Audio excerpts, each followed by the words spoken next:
I don't wanna live no more. Sometimes I hear death knocking at my front door. I'm living every day like a hustle, another drug to juggle, another day, another struggle. I know how it feels to wake up, pockets broke as hell, another rock to sell. People look at you like used to users, selling drugs to all the losers, man, Buddha abusers. But they don't know about the stress-filled days, baby on the way, mad bills to pay. That's why you drink Tanqueray, so you can reminisce and wish you wasn't living so devilish. I remember I was just like you, smoking blunts with my crew, flipping old 62s, cause GED wasn't B.O.B. I got P.A.I.D., that's why my mom take me. She was forced to kick me out, no doubt. Then I figured out Knicks went for 20s down south. Packed up my tools for my raw power moves. Glock 19 for casket and flower moves. For chumps trying to stop my flow. And what they don't know will show on the autopsy. Went to see Poppy, they caught me a brick. Asked for some consignment, he wasn't trying to hear it. I'm smoking mad Newports cause I'm doing court for an assault that I caught in Bridgeport, New York.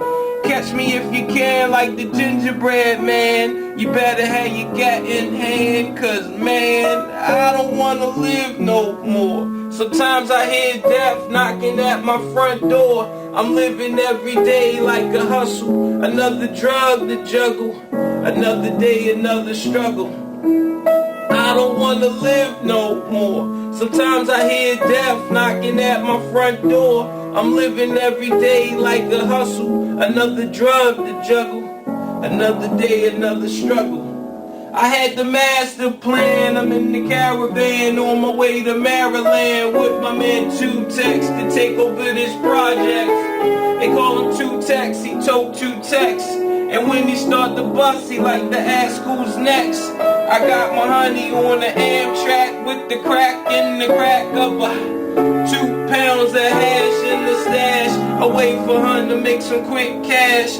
I told her she could be Lieutenant Chick, got gas that lasts. I'm literally lounging black, sitting back, counting double-digit thousand stacks. Had to re-up, see what's up with my peeps. Toyota dealer gone, had it cheap on the Jeeps. See who got smoked, what rumors were spread. Last I heard I was dead, with 6 to the head. Then I got the phone call, it couldn't hit me harder. We got infiltrated like Nino at the Carter. Heard Tech got murdered in the town I never heard about. Some shit got word of over nickel-plated burners. And I swear to God she won't snitch. I told her when she hit the bricks I make the hooker rich.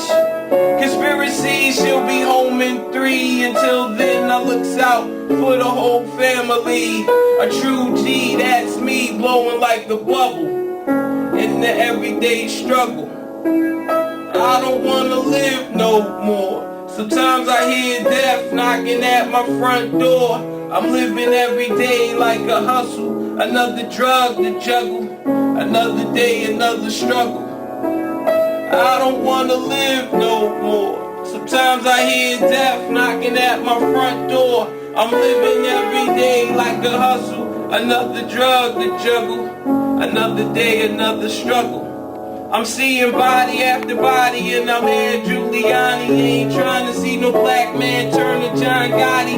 My daughter used a potty so she's older now. Educated street knowledge, I'm older now. Trick a little dope, buying young girlfriends, just dealing with the dope fiend benches, seeing syringes in the vein, hard to explain how I maintain. The crack smoke make my brain feel so strange. I'm breaking days off the set, no sweat, drunk off my wet, can't back yet because I'm still wet. But when I drive back in 5 at a time, I can clock about 9 on the check cashing line. I had the first and the third, rehearsed, that's my word, kick in the game, these knew my first name. Should I quit? And no, even though they had me scared, yo, they got an 8, I got a tech with air holes. And it's just how this goes in the struggle, mother.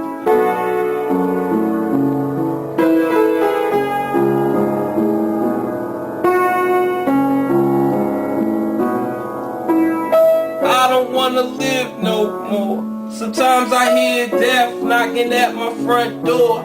I'm living every day like a hustle. Another drug to juggle. Another day, another struggle.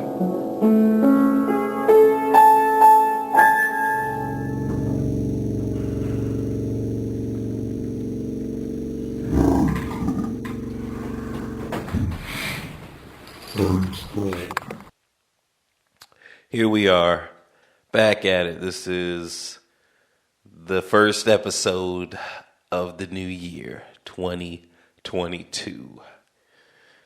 He is I and I is him. Slim with the tilted brim. What's my motherfucking name? Doggy dog. So what's been going on? There's a few things that I want to talk about. I really don't know how long. Will they mourn me?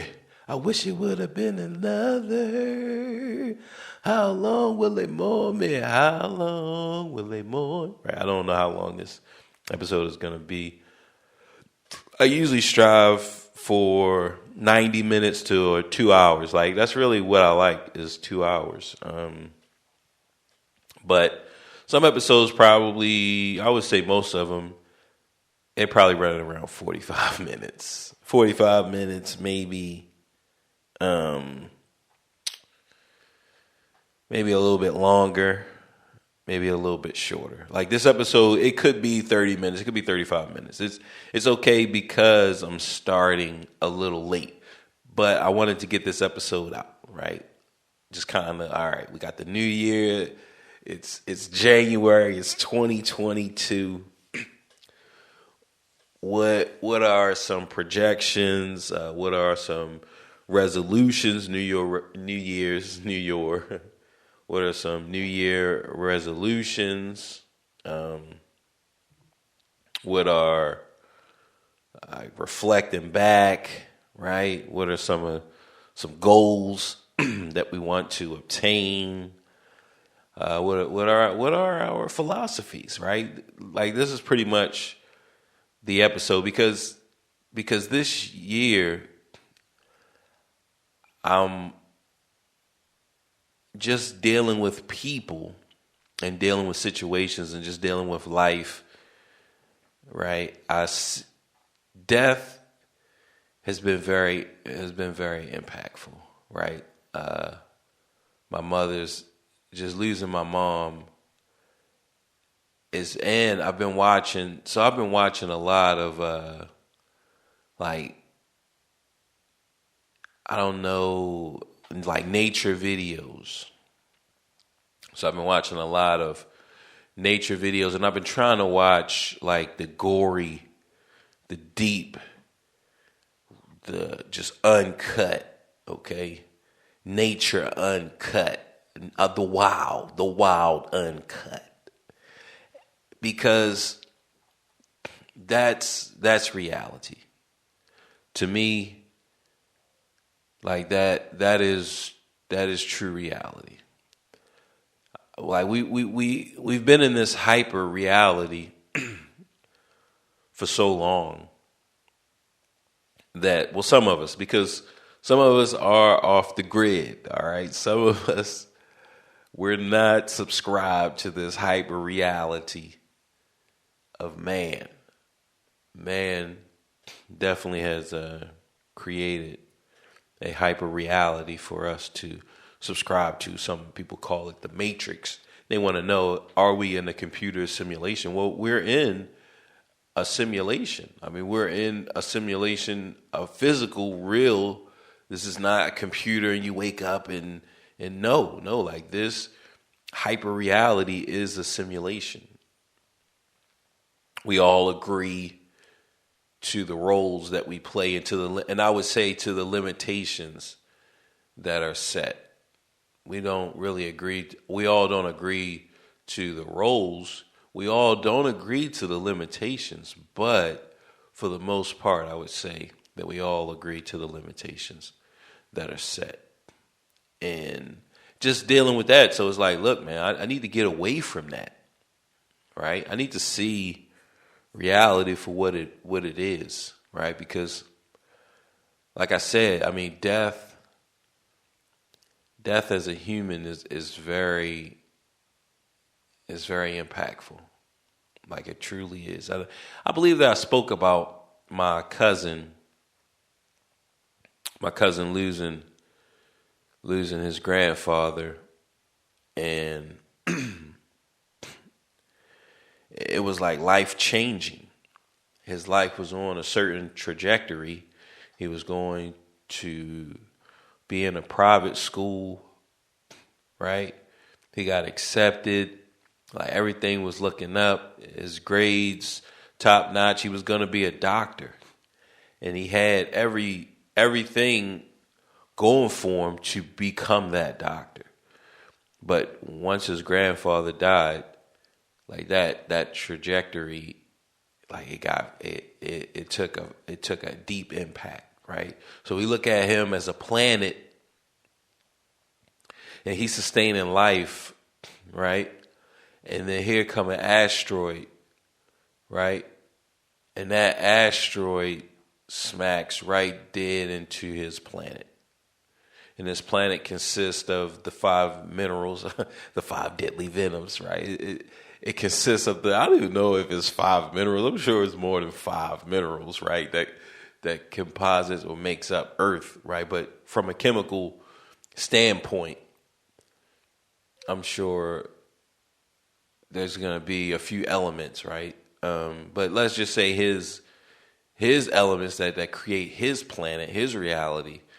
His grandfather was a major component.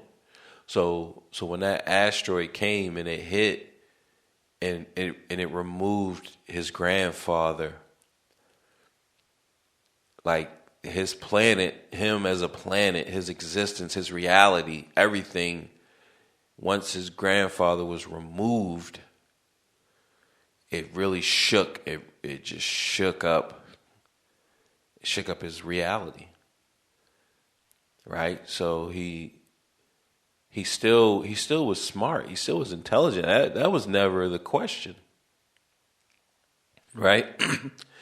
He was the one who was putting in all the work, but the will to put in that work and the will to follow desires, that got shook. So that will, whatever that was pushing him forward, compelling him to leave our environment, because our environment was just hell. So that force that was pushing him, was motivating him to do that. Once he lost his grandfather, I mean that force and that will just faded. It went extinct. I mean, it was very impactful to his life. Now, his brother dealt with the death different, right? And we got. I'm not going to say I have COVID, but I definitely have some type of cold or something. Let me pause this. You guys won't be able to tell, but I need to spit. Let me introduce you to Bo Miles, a unique and likable guy. Everyday life, friends and family makes up the artist's dream.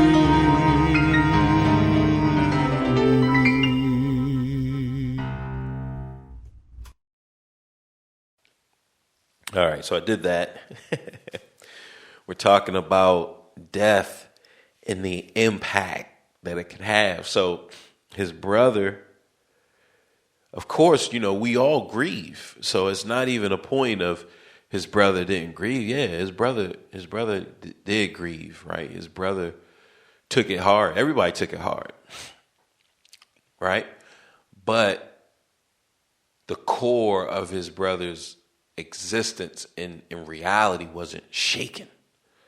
Like like the eldest, right? So fast forward, my cousin, he goes on to college, and I mean he goes on but he didn't go to that private school. I don't even think he wanted. I don't even think he wanted to go, right? Like he, just that will to keep moving forward in that direction. It was just shaking that desire, the will and the desire.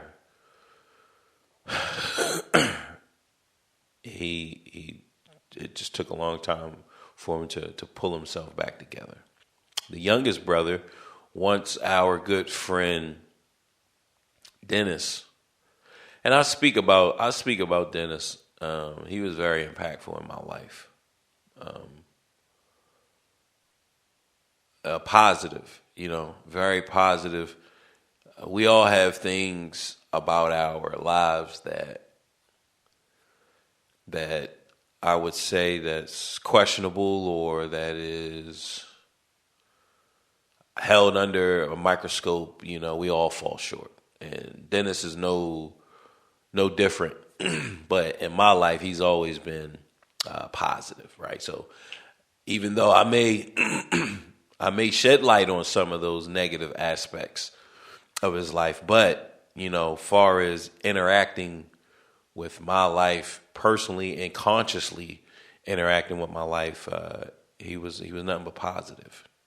And the little brother, my little cousin, right? He's the little brother to the one whose grandfather passed.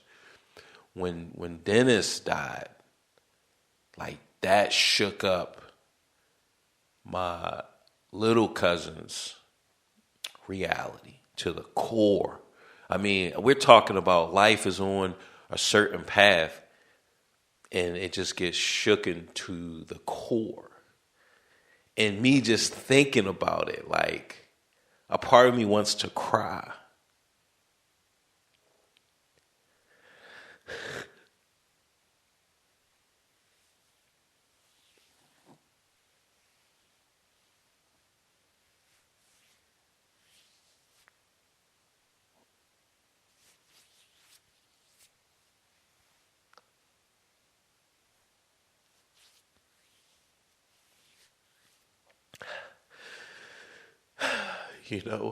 It's,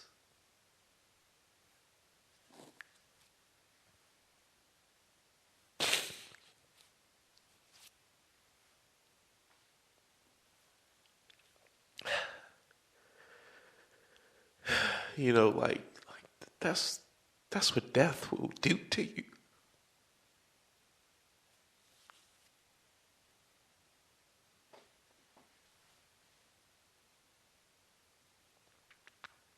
And it's just hard.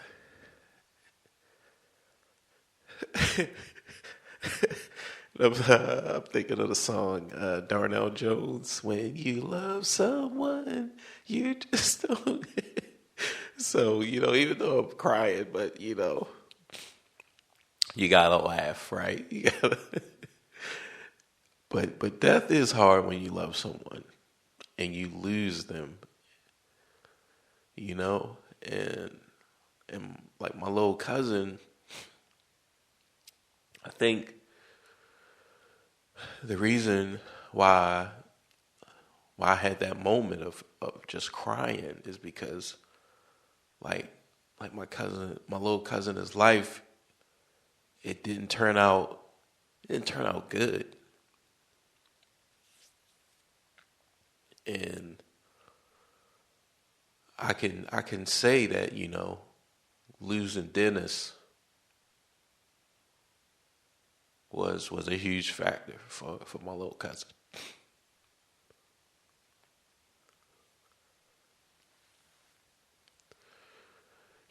But we gotta keep going on.